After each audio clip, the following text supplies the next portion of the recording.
За сайн байцгаана уу. Өнөөдрийнхөө бичлэгээр та нарт хоёр болон түүнээс дээш өнгийн нэхмлийн утсаар одоо хээ гаргаж хэрхэн нэхэх тухай жижигхэн зөвлөмж аргачлалыг бол оруулъя. За энд одоо би хоёр өнгийн өнгөөр бол нэрч जैन. Заримдаа бол ингээ гурван өнгө бол орж ирдэг.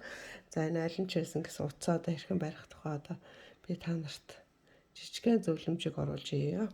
Нэгдүгээрт нь утсаа бол энэ 100 гар талдаа зэрэг ингэж 2 3 өнгийн утсаа зэрэг бариад тэгээ утсаа одоо өнгөө сонгож ингэж нэгдэг. За энэ маань одоо олон утас барьсан тохиолдолд хооронд нь салгах газар жоохон зай ордог, бас жоохон хаяа чанга болчих гээд байдаг. Ийм талтай байдаг. За энийг бол шууд ингээд гартаа барьж газ салгаад ингээд нэгчихнэ. За дараагийн нэг арга болохоор зэрэг энэ нэхэж байгаа хоёр утсаа ингээ хоёр талдаа салгаж барина. Хоёр талдаа салгаа барьцдаг.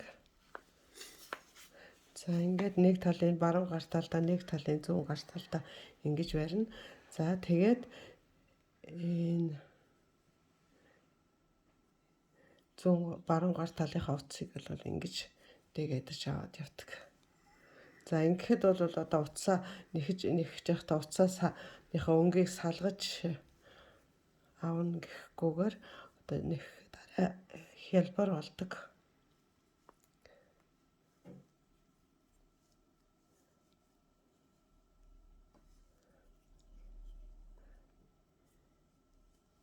За энэ мэтчлэнгээр ингээд нэхэд явна. За энд нэг зүйлийг хэлэхэд бол энэ ард гарч байгаа сул утсаа бол маш бодож явах хэрэгтэй.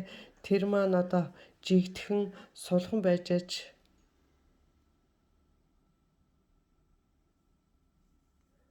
энд хоёр байх хэрэгтэй.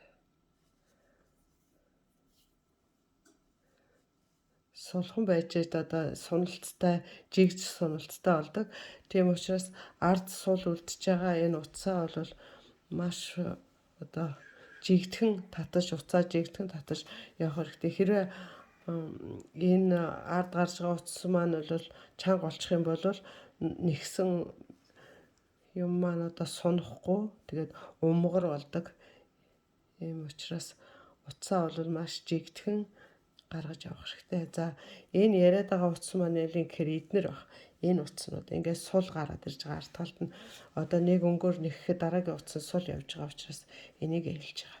За энийг маш сулхан явж явахгүй бол дараа нь ингээд сунахгүй умгар болчдөг энэ талтай. Тийм учраас ингээд салгаж барих нь бол нэлээд миний хувьд бол эвтэйхэн байдаг.